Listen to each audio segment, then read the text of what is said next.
You won't hear this on the media, but Donald gave, excuse me. Have you?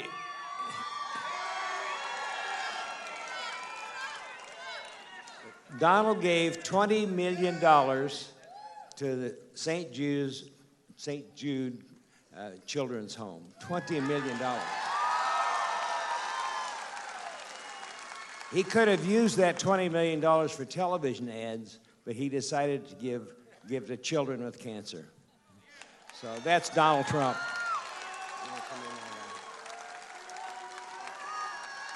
By the way, Donald hired more Hispanics, hundreds of thousands of them, and they all love him. Believe me. Donald, take over. Thank you, everybody. Thank you. Thank you. Thank you very much. Thank you. So nice. Thank you. Thank you very much. What a great group. You know, they have hundreds and hundreds of people standing outside. They can't get in. They didn't get the good real estate. You got the good real estate. I feel badly. I feel badly. So Phil Ruffin, you know, Phil owns this hotel. And he's been a friend of mine, and we did deals together. We had a great success at Trump International Hotel together. I hope you all know that hotel. Most beautiful building in Las Vegas, I have to say. But it's a great thing to be involved with somebody that is so talented, so smart, such a great business person as Phil Ruffin, believe me. And he's a great poker player. You know, I always put my money on him in a game of poker, and he just walks away very quietly, just takes everybody's money and goes on to the next one, right? That's what we want. So I want to just thank you. I love you, too. I love you, too. I want to just start by saying, you know, Kevin McCarthy is out. You know that, right? And they're giving me a lot of credit for that because I said you really need somebody very, very tough and very smart. You know, smart goes with tough, not just tough. I know tough people, they're not smart. That's the worst, okay? That's the worst. You got to be smart. But we need smart, we need tough, we need the whole package. And it's a positive, you're like me, thank you. I like that. I like this guy over here, whoever he is. But it's bedlam in Washington right now. Bedlam. It's a mess. I've never seen anything like it. I've been doing this for a long time. I've always been in politics. People said, well, you know, for 3 months I've been a politician, though. Can you believe it? It's so embarrassing. I'm a politician. I never wanted to be a politician. But at some point I said, we're going to make our country great again. I mean, we're going to do it. So, had to do it. But Kevin is a nice guy, and I just hope now that they find somebody that's going to be, you know, have those qualities where we can negotiate, where we can use that debt ceiling that's coming up very rapidly and do something really, really significant. Because if we don't, we're going to be in very big trouble. We're going to be in very, very big trouble. We're in a big, fat, beautiful bubble right now, and you watch, and I predicted the last couple, and I'm telling you, we've got to get our act together or we're going to be Grease on steroids. That's what's going to happen. No, that's what's going to happen. And there's nothing wrong with the Republicans taking a tough stance and sticking with it. You know,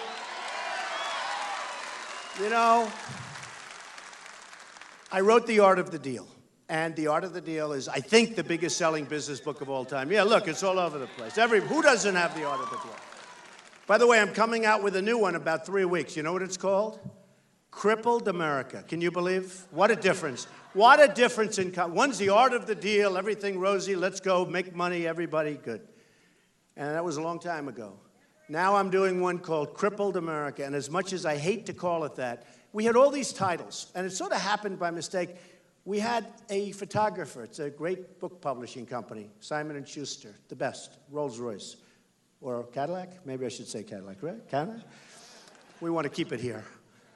We want to keep it here. But you know, the really great company. And they sent this fantastic photographer, a very talented guy, and he took pictures. And I'm smiling. You know, like life is a bowl of cherries, like we're doing great. In the meantime, China's taking our jobs. We're losing to ISIS. Russia's dictating to. We don't know what we're doing, right? I mean, is it true?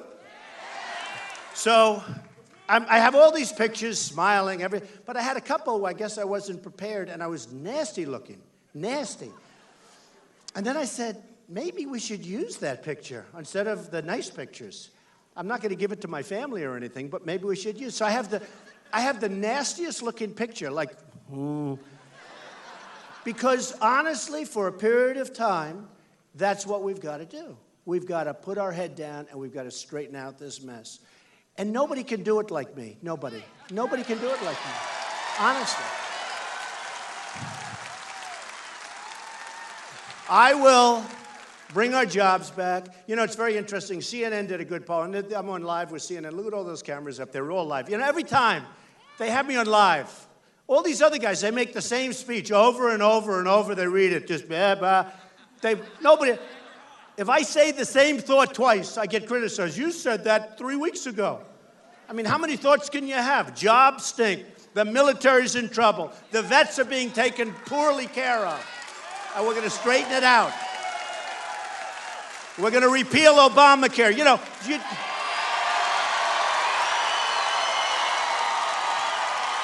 have to. We have to. We have to. We don't have a choice. You know, it's interesting. Look at the response that gets. And sometimes it's not the biggest response. I mean, my stance on immigration is, first of all, I just met with a whole group, the Hispanics. My relation, and what Phil said, I really appreciate. I didn't know he was going to say that. But I've employed thousands and thousands, and currently thousands of Hispanics. These are incredible people. Incredible. My relationship is great. They did a poll, and everybody probably saw the poll. I won with Hispanics in the state of Nevada. You know, they're incredible people.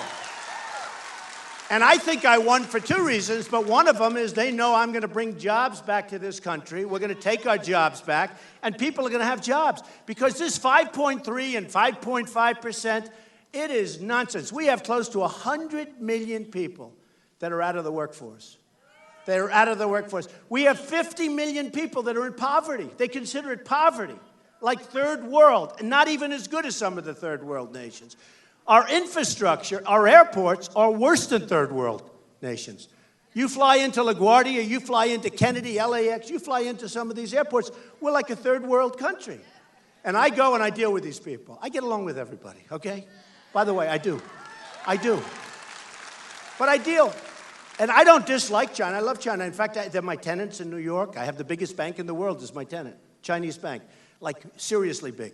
The rent comes in, boom, like clockwork, okay? I don't have to worry. But I have tremendous relationships with Mexico, with China, with everybody. The problem is we're not being led right. When China, Japan, Brazil, I mean, any country, name a country, anybody, name any country, they're taking advantage of us. Any country, France, they're taking advantage of us. You know that because you know what they're doing with Iran. You see, she says France. You could name any country. Russia. Oh, that's a pretty easy one. Russia. That was the one I was hoping we don't have to say too much about Russia. Oh, he's having a field day dealing with our leaders because our leaders are incompetent. They're incompetent. They're incompetent. So we've had an amazing, well, even Israel, if you look at Israel, we're actually taking advantage of Israel, if you think about it. Because what we did with that stupid deal with Iran is the worst thing that has probably happened to Israel. Since the initial Israel, since day one, I would say maybe, potentially the worst thing that's ever happened to Israel. And I have so many Jewish friends where they go, I don't know what happened to Obama. They supported him. And they say, I don't know what happened. And some continue to support him. It's almost like, what are we doing here? They support him. They're having fundraisers for him. But they say, yeah, he's treated us very badly. And then he walks into the room, they give him money. The whole thing is crazy. He has been so bad to Israel. And Bibi is a great guy. I know him. I think, and I thought he made a great speech the other day in the United Nations. You know, I was one of the few people, I think the only, but he asked me to make an ad for him for his campaign. So I was greatly honored. I made an ad. He won. I was happy. I took full credit for it, okay? Full credit. Full credit. But, you know, we have a problem with so many different things, and we'll talk about, I love talking about this, the media. Do we all love the media? Do we love the media? Oh. No, the level of dishonesty is incredible. It's incredible. And, you know, I always have to preface, I'll give a quickie, not all of them, because some are fine, but let's end it with that, okay? Some are fine. But the level of honesty in the media, they're so dishonest. You know, I do a crowd, and I'll have like a crowd like this, and like the cameras, they never pan the room. They never ever pan the room. Look, they never pan the room. No, it's true. They don't do it.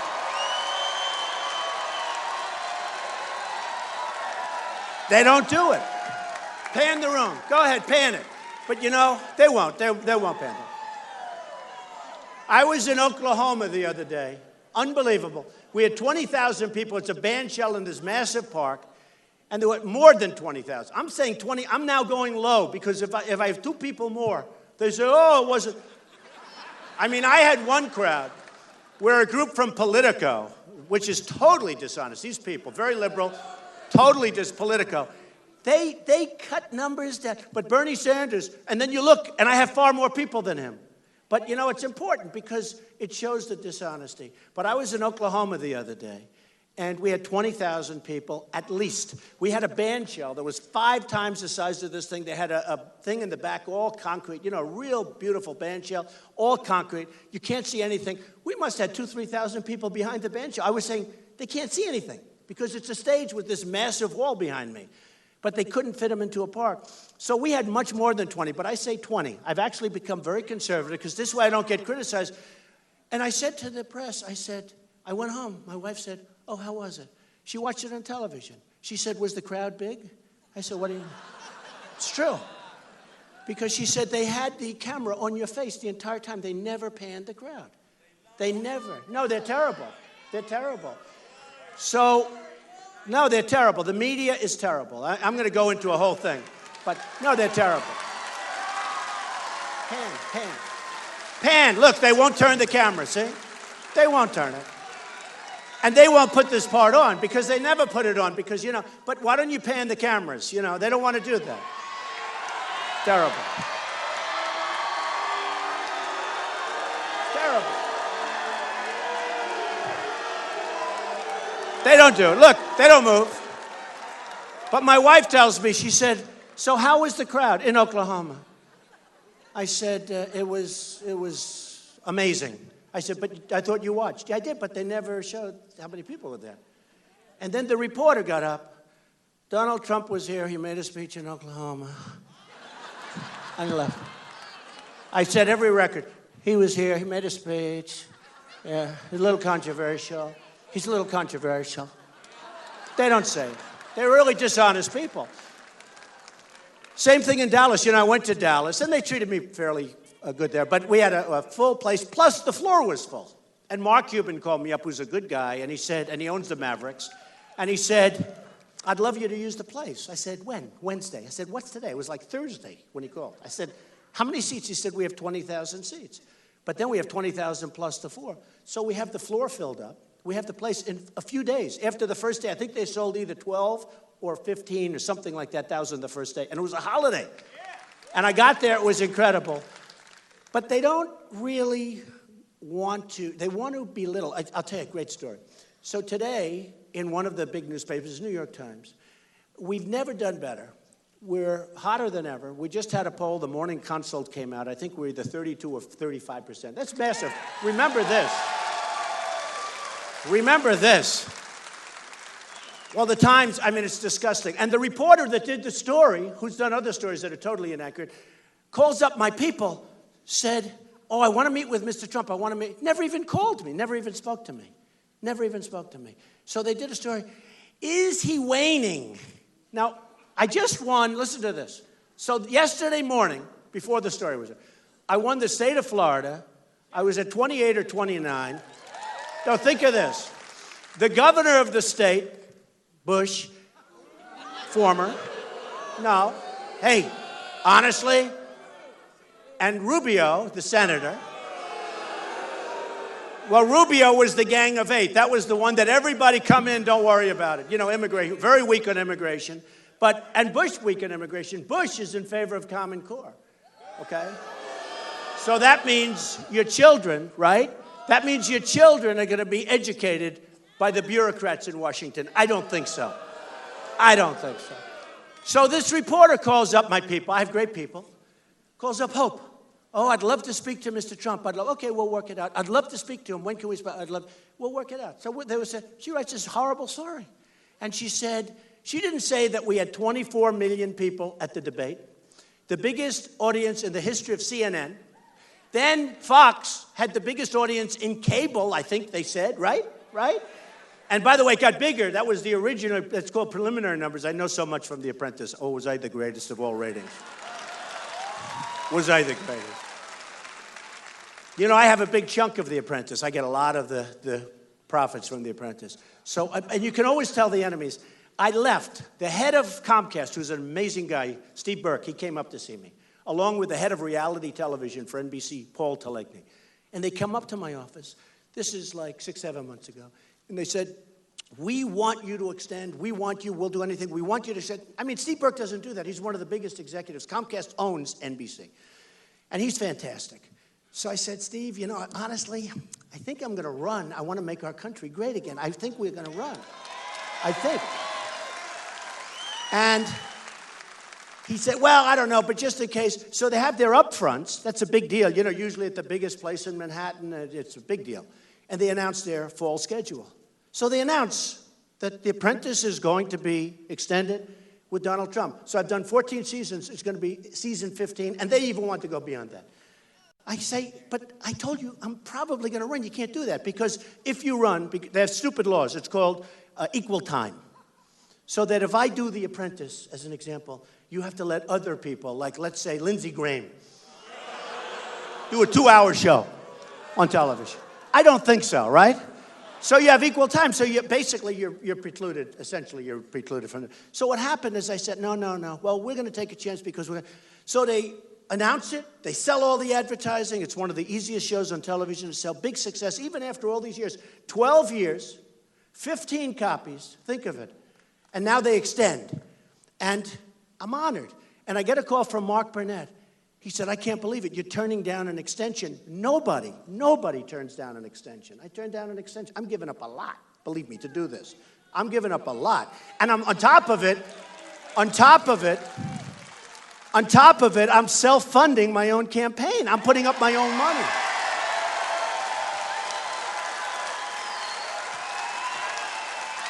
I'm the only one.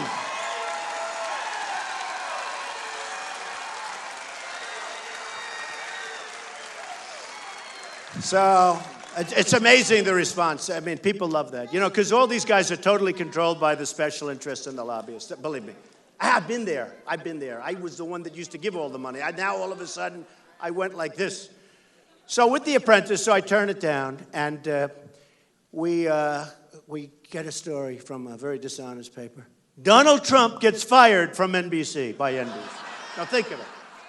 Now, they know it's not true. And in fact, I get a big chunk of the show. You know, I created it with Mark Burnett. And so they fired. And they said, Trump gets fired by NBC. And they know it's not true. So they call up. They say, yeah, we knew, but it just sounds better. It plays better, does it? Oh, great. They're such dirty, rotten liars. It's disgusting. So I gave up The Apprentice. And then I said, you know, we had to put down in filing certified numbers. And they said, oh, well, maybe Trump won't run because that's a big thing. So he'll never announce. So I announced. Then they say he'll never do Form A. Form A is like where you sign your life away. Phil would never do it. He would never do it. Too smart. You would never do this, Phil, believe me. You should. That's the kind of guy we need, but he's not going to do it. He's happy. Got a great family, got a great hotel, got lots of great things. But so they'll say he never filed Form A. I filed Form A. Then they say, oh, but he'll never file his financials because maybe he's not as rich as people think, okay? So I filed. By the way, I was one of the few that filed in time, and I had almost 100 pages. These guys have one page. You know, I work for some company. No, it's true. And they were late. They needed extensions, and I filed on time. I wanted to file on time. I actually filed ahead of schedule. You were entitled to 2 45-day extensions automatically. And I just filed. And they found out that my company, and Phil would know because he knows my company, is much bigger, much stronger, much better, much richer than they ever thought possible. They couldn't believe it. So that's gone now. So what I did is I did this filing. And from the day I've done this, and my wife said to me, it's very interesting, and Ivanka. Has anyone ever heard of Ivanka? Yes? Right? And Melania. They're two great women. And you watch, they're going to come out, they're going to start campaigning pretty soon, and they're going to be great. And they believe so much and so strongly the women's health issues that Bush, by the way, didn't want. I saw that. He didn't want to fund them. And Hillary, puts on the phone, oh, how dare he talk about this. She said, she acted indignant. Can you imagine? Here's a woman cheating the United States government for years with her emails. I mean, they gave Petraeus a criminal record. He's got a criminal record now. They destroyed 5 other people for doing about 1/10 of what she did. And I don't know. I think she's going to get away with it. Can you believe it? Can you believe it? No, I think she's going to get away with it. They destroyed Petraeus, General Petraeus, good guy. They destroyed his life. What he did is 2% of what she did. So you tell me it's fair. But I look forward to running against her because, frankly, that is going to be such a big issue. Believe me. It's going to be such a big issue. And don't forget, she will fight very hard because she has to win. Because the statute of limitations is 6 years. Do you know what that means? No. Do you know what that means? There's some guy up there, he's probably a lawyer. He's laughing like hell. No, if a Republican gets in, it's got to be fair. But if a Republican gets in, they're going to have to look at that. 6 years. So she's fighting for her life. And I think the Democrats are going to leave her alone because it's a corrupt system. We have a corrupt system. And I think they're going to leave her alone. But if a Republican gets in, I don't say that she's guilty. They have to check. But if a Republican gets in, we have a 6-year statute of limitations. And I guarantee at least there'll be a fair investigation. They're going to look. So she's really fighting. So she's really fighting for her life in a sense. And she's gotten, it's very interesting, in the same day, she said, I don't like Donald Trump's tone. His tone. I don't like his tone. And Bush said the same thing. And Rubio said it too. They said, I don't like Donald Trump's tone. And I say, wait a minute. We need a tough tone, don't we? Isn't it tired? Aren't we tired? We're tired of these weak, pathetic, sad people that don't have a clue, that won't do anything. We are going to make the country better than it's ever been before. We have a chance to do that. So they said, we don't like Mr. Trump's tone. They want to be low-key. Let's fall asleep. And China, you ever see China's tone? They walk through the door. Believe me, I deal with them. They don't talk about, oh, isn't it a beautiful day, Mr. Trump? The weather's beautiful. The sky is so beautiful. Look, Mr. Trump, outside it. It's all business. We want to extend lease. Right? There's no games, right? There's no games. There's no small talk. There's no small talk. There's no, how's the weather outside? Oh, it's raining. Oh, isn't that too bad? I'll have to call my wife. It's all business with these people. And they hit you in waves. When I deal with China, and I love China. I love the people. They're great. I love the Mexican people. They're great. But I deal with China, and they walk in with waves of people, smart people. I have so many. He says, build the wall. We'll build the wall. Don't worry. And Mexico's going to pay. Don't worry. We'll build the wall. But no, I want people in, but they have to come in legally. We know that. Okay. But I will tell you, China, they come in and they negotiate, and you're sitting there by yourself, and you got like 25 people across the table. And every one of them's a genius. But if you're good, you can take it. You can do deals that are unbelievable. So I asked my people last week, I said, go back and tell me, what is the trade imbalance with China? And I was surprised because I thought it was big, but I didn't know it was this big. It's almost $400 billion a year. Think of it. Essentially, that means we're losing $400 billion. Now, it's worse than that because They've devalued their currency, so they're taking our jobs, they're taking our base, they're taking our manufacturing. And then, on top of it, we owe them, think of this one. You know, China is our largest creditor along with Japan. They're actually exactly the same. We owe each of them $1.5 trillion. So they steal our jobs. They steal our jobs. They take our money. We owe them money. How do you figure that one? Not too good, right? All these geniuses in the front. Not too good. I call it a magic act. It's incredible. They take our money and we owe them money. It never ends. But we owe them $1.5 trillion. We owe total $19 trillion. We owe Japan $1.5 trillion. Then I said, so I was in Los Angeles 3 weeks ago. I saw the biggest ships I've ever seen, the biggest. And cars are pouring out of these ships. They're from Japan, like the Long Island Expressway. I never saw cars go so fast. They're going like 50 miles an hour off a ramp. Shung, shung, shung. It's almost like the ramp. I don't know if you saw it last week. It was a picture in one of the papers. The ramp they built, they have a wall that's this big, Great Wall, between the borders. Okay, they have a wall. And they built a ramp. Rather than tear down the wall was so small they didn't have to bother tearing it down. They built a ramp, and they have trucks going back and forth over the ramp. Nobody's doing anything. I mean, how stupid are we? How stupid. But China, so we have a imbalance with them, almost $400 billion a year. Now, if that's the number, you know it's worse than that, right? Because when the government gives you numbers, like they say 5.3% unemployment, the number's probably 32%. I saw one report done by a pretty credible guy saying our unemployment rate is 42%. Because when you add back the 100 million people, you're right up to those numbers. But add back half of the 100. So we have a 20%, 25% unemployment rate. But this was done by politicians so that they look good. Because if you stop looking for a job, statistically, you are considered that you have a job. So then they say, oh, unemployment is down. We're down to 5.3. We're not down. Nobody has jobs. I mean, I wouldn't have caught on, to be honest. I wouldn't have caught on leading every poll. I wouldn't have been catching on, I think, if the economy were real. It's not a real economy. It's a phony set of numbers. They cooked the books. You ever hear the expression? Right? They cooked the books. The politicians cooked the books. So what happens is I get the reports yesterday, and the reports are amazing. I love polls. And somebody said, he talks about polls and the other people don't. That's because I'm winning.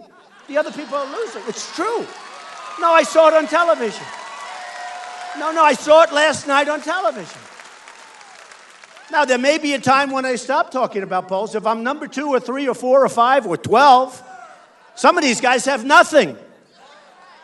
They have 0. Out of, 20,000 people, they didn't get 1 vote. They have 0. How do you do that? To me, that's more impressive than leading. You want to know the truth. No, it's true. So they said, I saw on television tonight, they said, he talked about, because I was in Iowa yesterday. It was amazing. Packed, overflow crowd, amazing people. Like you, they want to see the country be strong, and they want to see our country.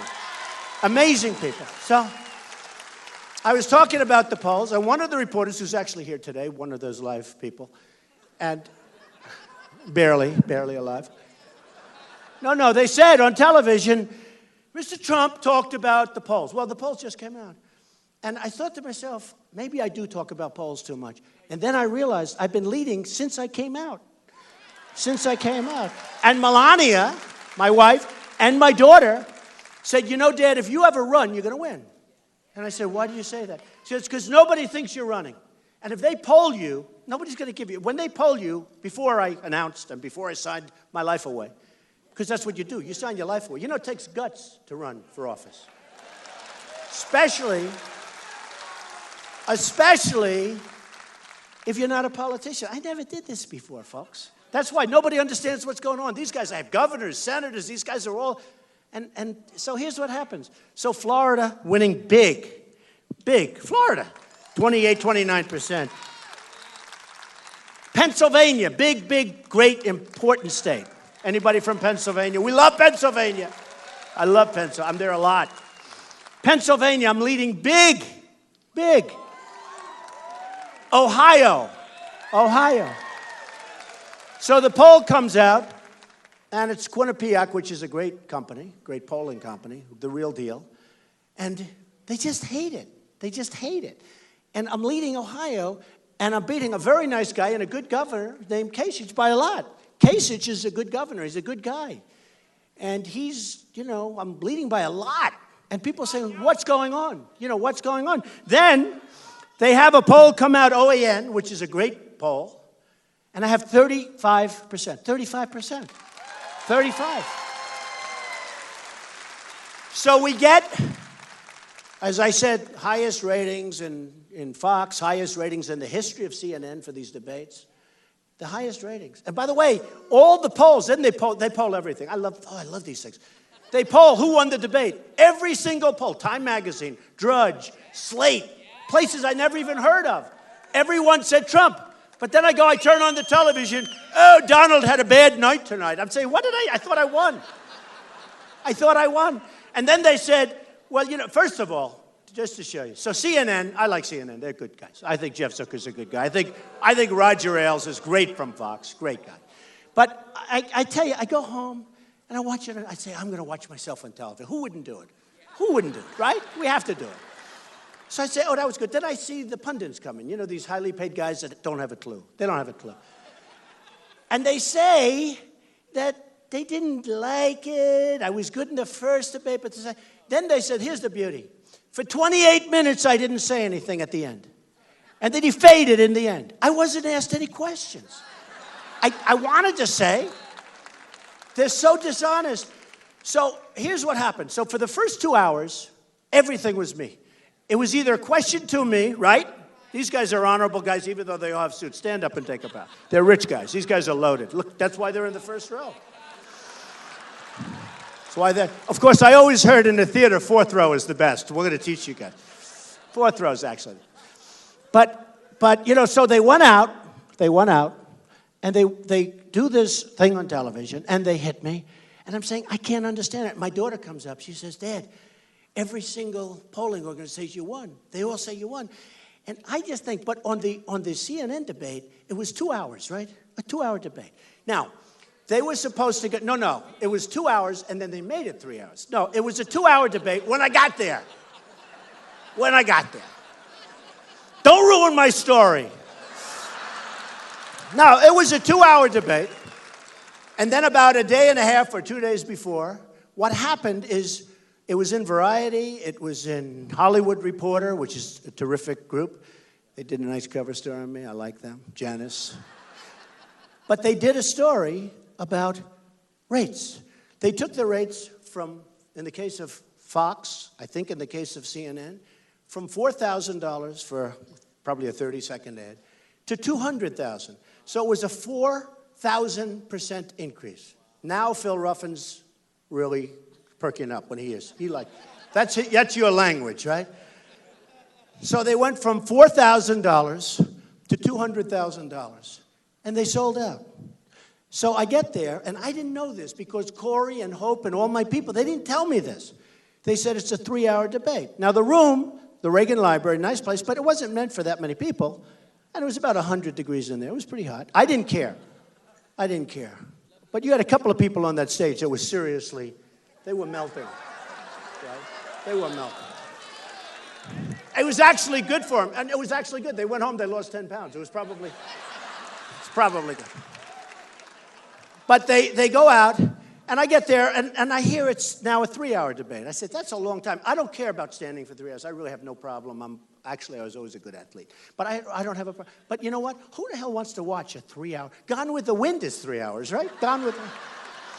But they did it just to make money. Just to make money. So the first question was mine. Second question was mine. Third question. Fourth question was to another guy. Mr. Trump said you're a horrible human being. Is that true?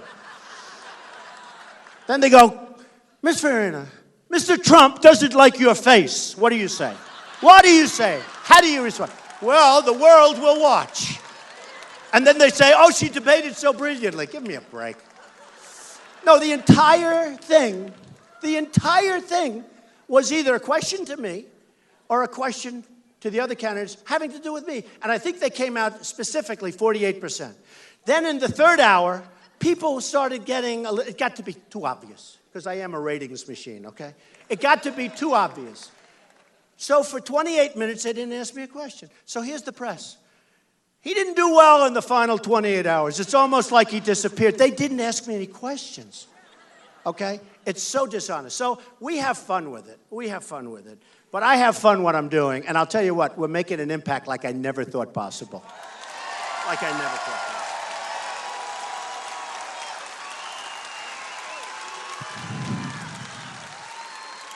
I've seen great dishonesty in other ways, too. Politics, you know, I always thought that real estate guys in New York and elsewhere are pretty tough cookies, right? A lot of real estate guys in the room, I guess.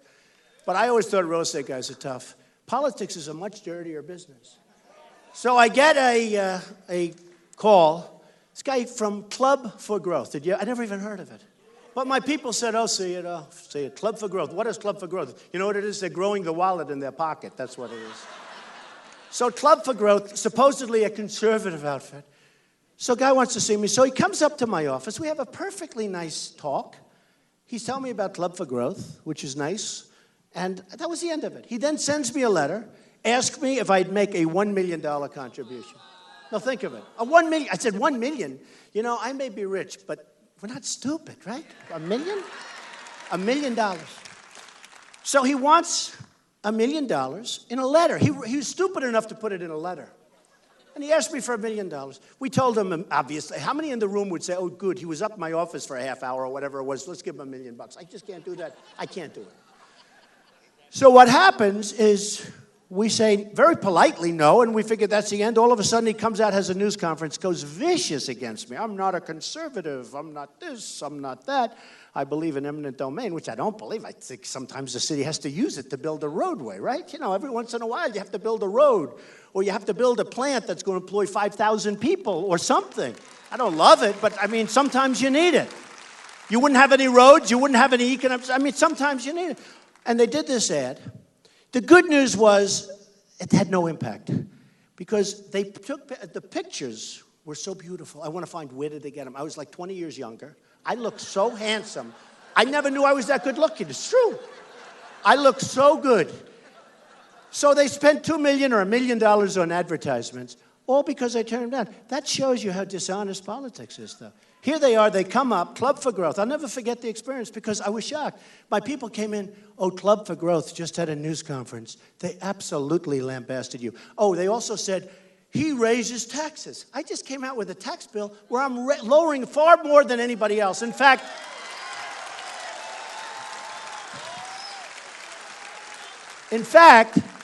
so much so that the Wall Street Journal, which was bought for $5 billion, and is now worth $500 million, but they'll criticize me. They did an editorial, it's too much. Now you tell me, you buy something for $5 billion, it's now worth $500 million, maybe not that, and maybe a couple of bucks more. And then they write these nasty editorials about me. Can you believe this? Can you believe it? So I get criticized. But you know, one of the things I was criticized for is my tax break is too big. They think it's too big. And what I'm doing is taking care of the middle class. And frankly, because we've lost the middle class. We've lost them. So then they give you bad editorials all the time. And here's the good news. I've had the worst editorials in the Wall Street Journal. I have never heard one person say, gee, that was a bad edit. I don't think anybody cares. Do they read these things or not? I get these editorials. I say, oh, that's devastating. And then, but they're criticizing also, assuming, other things. Well, there's a personal dislike, has to be their personal dislike. But the amount of the tax reduction is massive. And it's going to put people to work. And people are going to be energized. And the middle class is going to come back. We have, and I put them in the same category because people have forgotten about the middle class in this country, and that's what built middle-income people. That's what built the country. And you know who else they've forgotten about big time? Maybe even worse, the veterans. They've forgotten the veterans. They have totally forgotten the veterans. And I'll tell you what, if I get elected, everyone says, when? Don't say if, but look, I'm running against, it was 17. No, it was 17. I seem to have one great power. If I could sell it, I'd be 100 times richer than I am. And I'm rich, you know. I'd be 100. And you know what the power is? So far, maybe I have to knock on wood. But so far, when people attack me, they get creamed. They go down. It's true. So I get attacked by Rick Perry, governor of Texas, right? He attacks me viciously. He was a friend of mine. I got along with him great. Now I'm leading from the time, practically from the time I got in. I think it's almost 3 months now. They say Michelle Bachmann, well, she led for a week. They say Herman Cain, great guy, but he led for a week. They say, well, they were there, but I'm there for 3 months. They haven't been like 3 months, right? It's a long time. It's a long time. But you get never.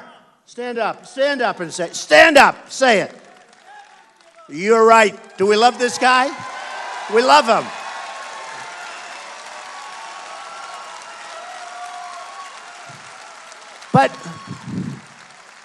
But if I win, I like that too. But again, you know what? When puts too much pressure on you. I always say to people, they say, how do you react? Pressure is very interesting because I've seen people that are really smart, they don't make it. I've seen people that are great athletes, they don't make it. They put unforced pressure on themselves. If I say if, there's much less pressure. Do you understand? Not when. Right? Am I right? You know, hey, I got a call from one of the biggest reporters, who actually I do have great respect for, one of the biggest.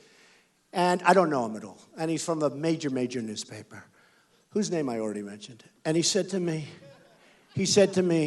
could I ask you one question? One, how does it feel? I said, how does what feel? He said, you've done something that nobody else has ever done.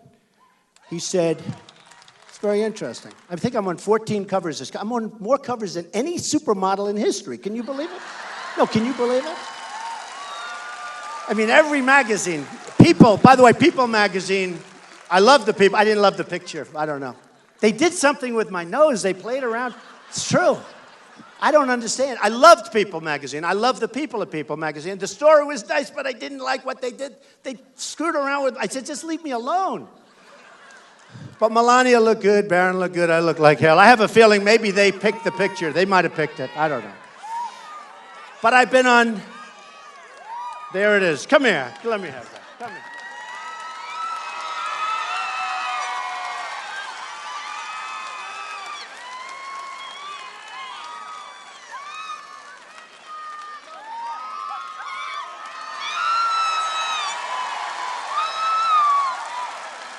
So let me say this.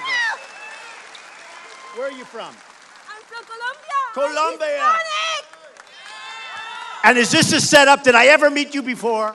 Huh? I'm Hispanic and I vote for Mr. Trump. We vote for Mr. Trump. Yes, Mr. Trump. We love you. We love you. All the way to the White House. I swear to you, I think she's totally beautiful and great. I never met her before, I swear. This all started with a People magazine. So here's the story. So I love the story. They couldn't have been nicer. Nice story, right? Couldn't be nicer. But I don't know what happened. They played with my nose. I don't want touching. I don't want touching. So I'm looking. Now you'll tell me. How's my nose? Right? That's fine, right? It's beautiful and perfect. Says it. I have a wart on the end of my nose. Can you believe it? And I said, oh my, I don't have to look. It's terrible. But that's okay. Because they meant it well. I think they wanted to make me look like Cary Grant. Do we remember Cary Grant? And I've always wanted to look like Cary Grant. But anyway, you are beautiful. Will you make sure she doesn't fall? Come here. Thank you very much. Crazy.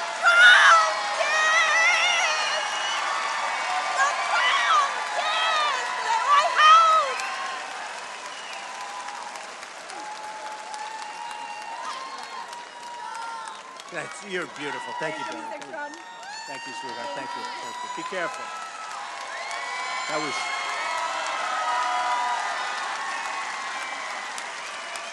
great. That's so great. Never met her before. She's amazing. She is amazing. Thank you, hon. Appreciate it. But that's my relationship with Hispanics. That's why when they did the poll in the state, in Nevada, and I led and nobody believes it, but that's my relationship. And, you know, in New York, we have a Hispanic station, and the MC of the station's a good guy. I don't know him, but I watched him interviewed on television, and he's talking about Trump. What about Trump? How bad is Trump? Is he? Well, he said, I don't know. Every viewer that calls in, they all love him. They love him. All Hispanic. They love Trump because they know I'm going to do what's the right thing. I love the Hispanic people. I employ thousands of them, and they know I'm going to do what's right. So, a couple of more things. I want to just talk about two things. So we have the Second Amendment, and they want to take your guns away. And we can't let it happen. We can't let it happen, and it's not going to happen. And I just put a policy paper. You know, the press wants me to put policy papers because at the beginning they say, we agree he's leading in the polls, but he can't go much longer because he doesn't put policy papers out. You know, I guarantee my IQ is much higher than any of these people. Like my uncle was one of the great professors at MIT. I mean, believe me, if it's good genes, we believe in genes, right? We're allowed to say that. So anyway, but I don't put policy. So I decided I'll put policy. So I put policy out on tax. I put policy out on immigration. I put policy out on the Second Amendment, which is basically you are allowed to protect yourself, okay? You read it.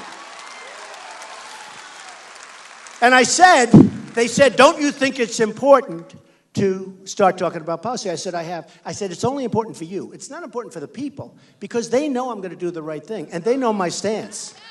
And they know my stance. But now we're keeping the press happy. They're all saying, oh, he's actually very policy-oriented because I put in a 14-page paper. But in the end, it's all very simple. And I will say this. I love being here with you. I loved yesterday my trip to Iowa. I loved the other day my trip I was in New Hampshire. I was in South Carolina. I am all the time. Somebody said, are you doing deals? A deal came over my desk last week because I'm running a business, but more and more I'm giving it to my kids to run, and they're good. And I have great executives because I can't be doing this all the time, right? But I have to because we want to win. We want to win. And deals come across my desk that are great deals, and I'd say, I don't want it. I don't want to focus on a deal. It's just not important anymore. You know, it's not important to me anymore. What's important is turning our country around. It's so important. What's important to me is, and I've been saying it over the last couple of weeks, and I've never said it much before that. I can't even remember having said it before that.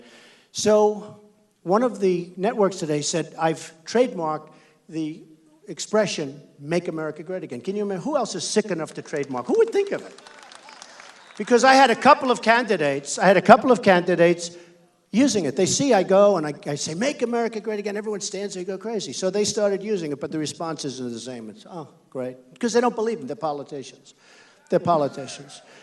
And you know, I was going to tell you before that, so all these guys that came out, they're all friends of mine, but then they come out viciously against me. Viciously. It's a horrible business, actually. The profession, whatever the hell you call it. It's horrible.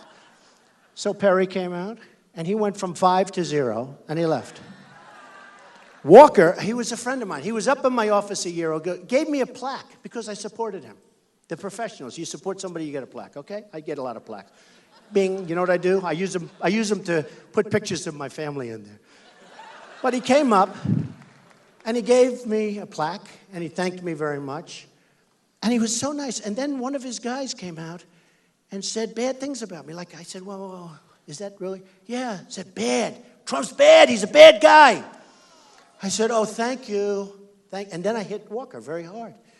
And he was supposed to win. Do you remember? He was favored to win. They said governor of Wisconsin, but, well, I gave the real numbers. And I saw a magazine. It was a puff piece on him, but in one paragraph it said, big deficits, big strife, schools are in trouble, roads are in trouble. I said, I didn't know this. I thought it was all good. So I just gave those facts in Iowa, standing in Iowa, big news conference, and he got wiped out, and then he left. And when he left, it was nasty. He said, everybody has to leave and leave one person to take on Trump. We've got to beat Trump. Can you believe that? I just want to do the right thing. And then we have, no, think of it. And then we have Lindsey Graham. No. He was always nice. He called me, he wanted a reference on something, and then he wanted campaign contributions. And he left me his number. He gave me his phone number, his cell number. And this was like 3 years ago. It's true. And I don't know why. I found it. I just have a whole pile of junk. I call that junk, see? That's junk, stuff that will never be used again. And all of a sudden, I found his phone number, and I had a news conference, and I held up his number. Here it is. And they said, read it out. Probably the press said that, because, the press loves this. I read it out. And then I read it out a second time, and it destroyed. His phone blew up. It blew up. It was all over town. But he was a nice guy, and he wanted contributions, and he wanted support and all that, and that was fine. And, my previous life, I have 2 lives, right? I have previous life. I have my non-politician, the last little while politician. But I gave him a hard time. He went from 3, I only counter, I'm a counterpuncher. I don't start these things. Everyone says he's a bad person, he's mean. I'm not mean. I get hit by these people. So he goes out, hit me right with that beautiful red hair. Look at her, stand up with that hair. Oh, I wish I had that hair. Looks good. Okay. So he hits me really hard. He's at like 2 or 3%. And I'm in the 20s and 30s. And he hits the hell out of me. I said, wow, the guy wanted like a campaign. He was a nice guy. What happened? He goes down, he's at 0. Now they asked him the other day, will you leave? I will never leave. Why not? Just leave. It's not working. Oh, and then they have the poll in South Carolina. Now he's the senator from South Carolina. And I'm at 29 or 32, I think, something like that. And he's at 3, right? So something's wrong. He's probably not going to run for office again. I think these guys have been mortally wounded. I don't even think they can go back into their career. And then we have Rand Paul. But he was another one. He was expected to win. And then he goes around before the last debate, and he's telling everybody, I'm going to attack Trump. He's not a true conservative. People are saying, yeah, but I like his ideas. I mean, it's like, and I am. I'm a conservative guy. And he's vicious, and he's a vicious guy. He's a vicious little guy. I say, Rand, easy, cool it, chill. Don't just take it easy. But he's at news conferences telling everybody what a bad guy. Now, he was another one. He was expected to win. Now, in the meantime, he's running in Kentucky, and he's running here. And I have great respect for the people of Kentucky. I love that state. I love the people. But what are they, second-class citizens? Why is he running here and running there? I mean, pick your place.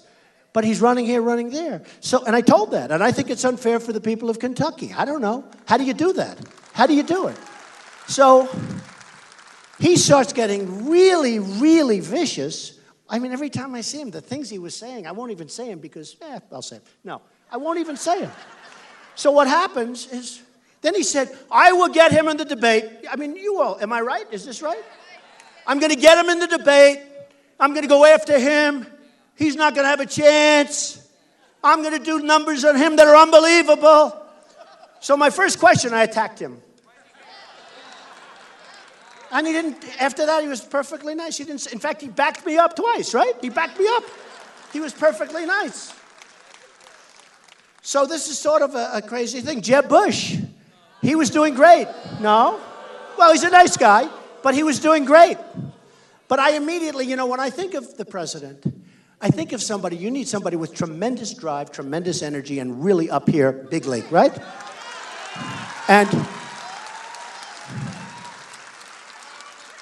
And I didn't see the fire in Jeb. Stand up. Stand up. What was the expression? Low energy, he said. I don't know what, sometimes you'll say something about somebody and it sticks. It just like sticks. Sometimes you'll say, like I called Rubio a lightweight.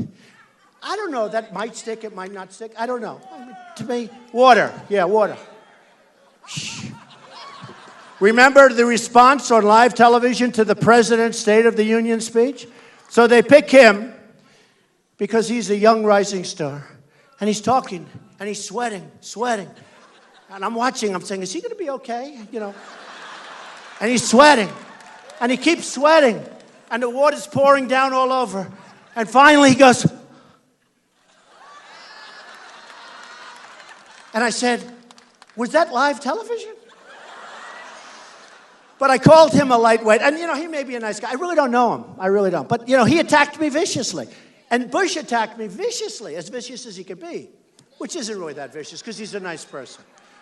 And I said, he's a low-energy individual. And somehow that one stuck.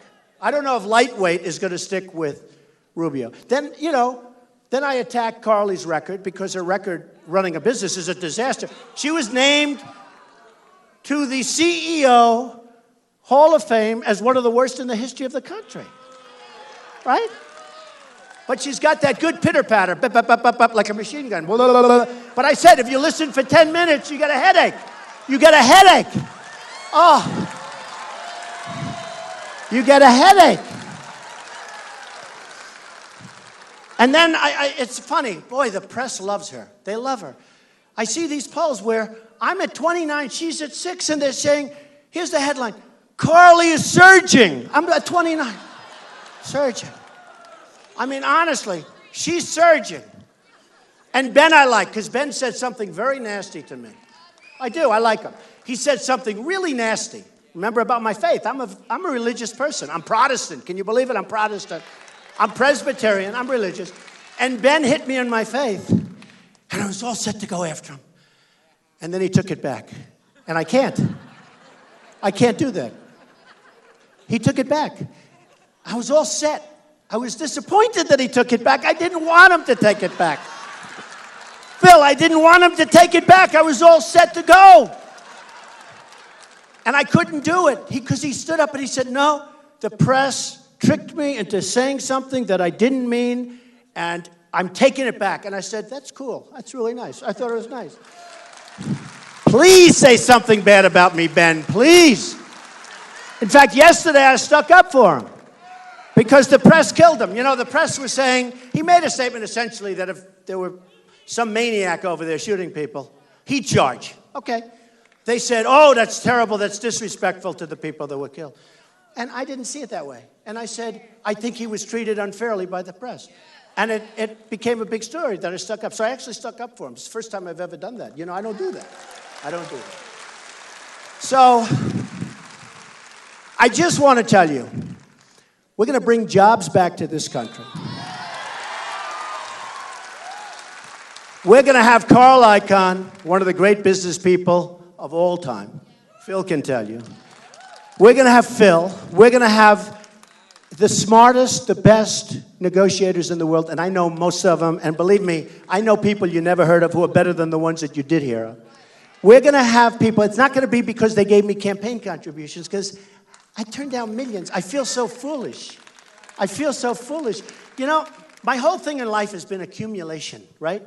Now these guys come up. One guy wants to give $5 million to my campaign. He's a lobbyist. Wants to give a fortune. I don't want it. I feel like a jerk.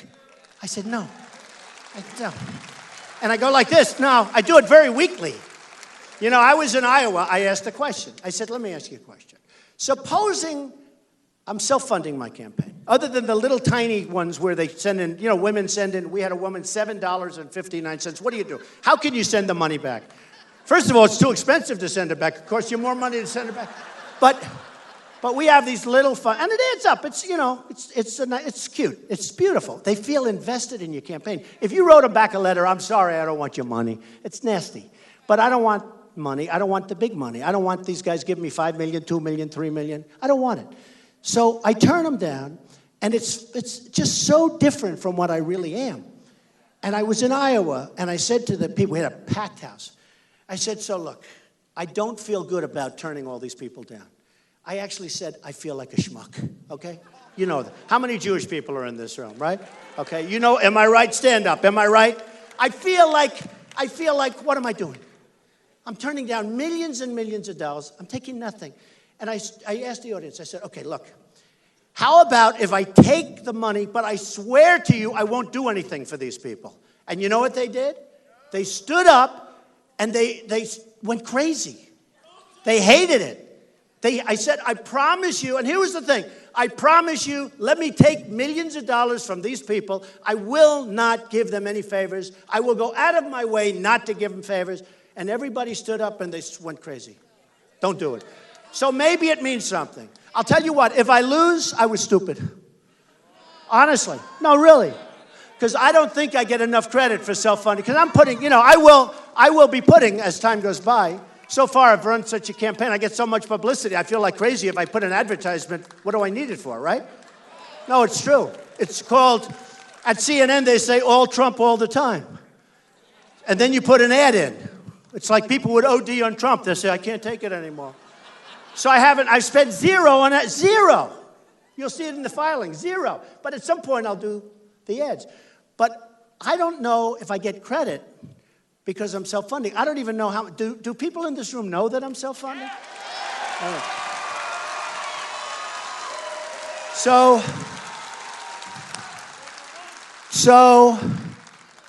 we're going to bring back our jobs. We're going to negotiate great trade pacts. This last trade deal is a disaster. By the way, Hillary came out, she came out. The same thing I've been saying for 5 months. I took a commercial saying the trade deal was no good. The one that they want, it's no good. 11 countries, they're ripping off the United States, they're taking our jobs, and China is going to, not part of it, they're going to come in the back door, they're going to make a great deal. They always make a great deal with us because we're stupid, okay? We're led by very stupid people. So Hillary came out against it. Now, Obama wants it. Hillary came out against the president. Be careful, Hillary, you may be indicted. Be careful. Be careful. No.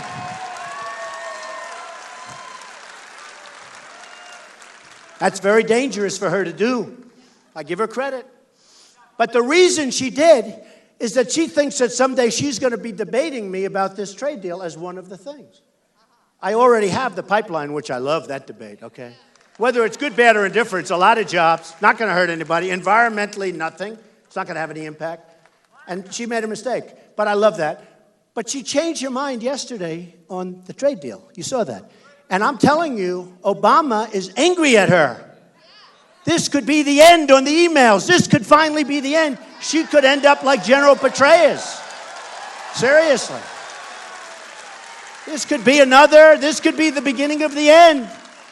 But I want to run against her. I really do. I want to run against her. So I don't want to run against Bernie. It's too easy, right? Bernie?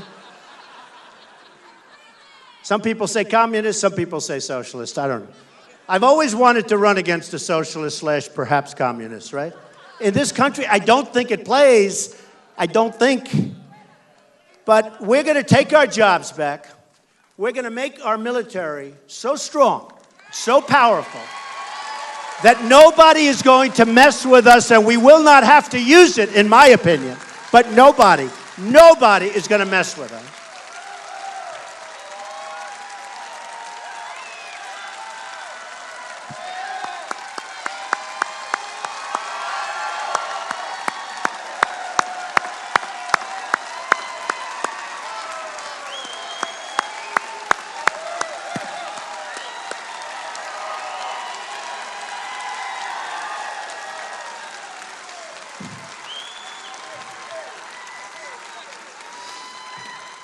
As part of that, we are going to make our vets the cherished people that they should be.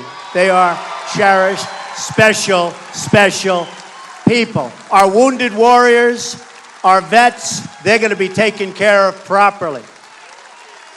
We wouldn't be here if it wasn't for them.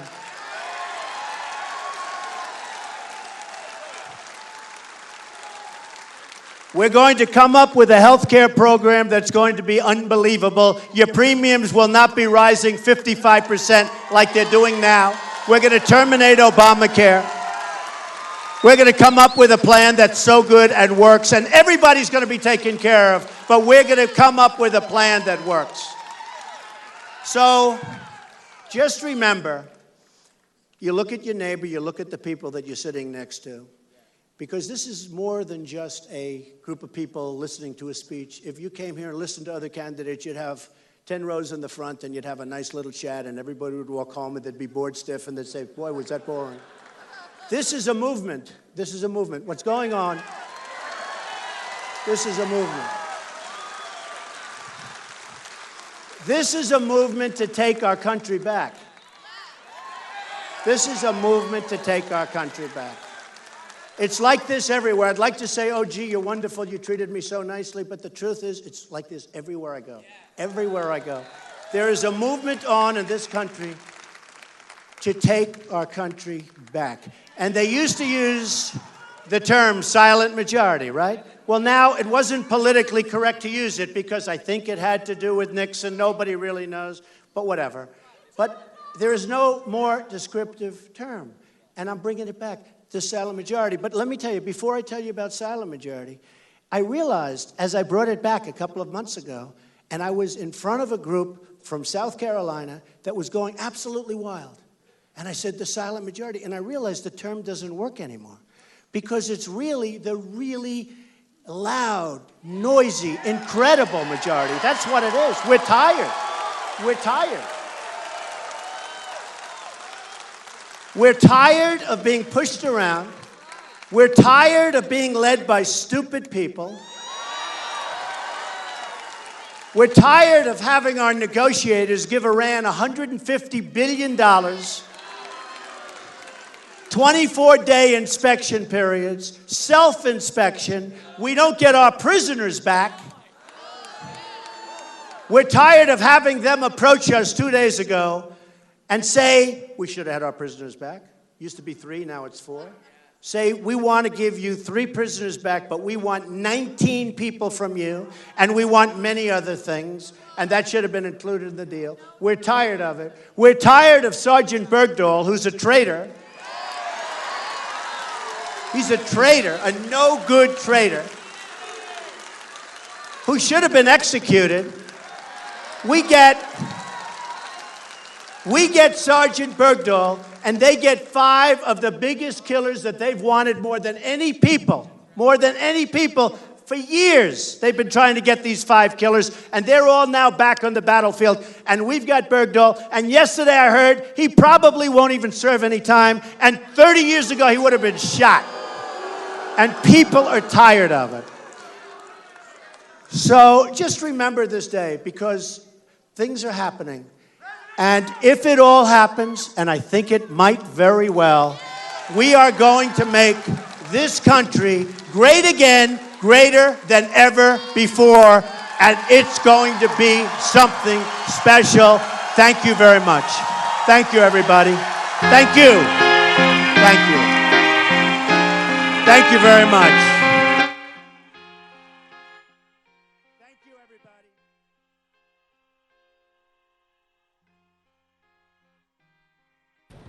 And there you see Donald Trump concluding his Las Vegas rally. We had to lower down the audio there because it does have popular music on it, but as you can see, Donald Trump holding for more than an hour rally in Las Vegas. The world